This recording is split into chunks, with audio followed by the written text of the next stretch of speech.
Well, my message is traditional masculinity. My message is to stand up and say what you mean and mean what you say. And even going to the gym nowadays is an act of defiance, because when you have a man who's built with any degree of principle, you say no to things. And I think if I have to analyze my message and why I'm so disliked by the people who dislike me, it's not the things I'm saying. It's the fact that if you adhere to my principles and you adhere to the things I say, you end up being the kind of person who will resist certain ideas. You say no. What kind of man never says no?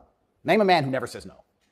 Men say no, right? Men wake up and say, no, I don't think that should be done this way. No, my children will not be taught that. It's no. the father's primary job. Absolutely. So when you say to men, listen, you're allowed to have an opinion. You're allowed to have standards. You're allowed to have boundaries and barriers. You're allowed to get up and become important and work hard and try hard and become the kind of man who can't be controlled.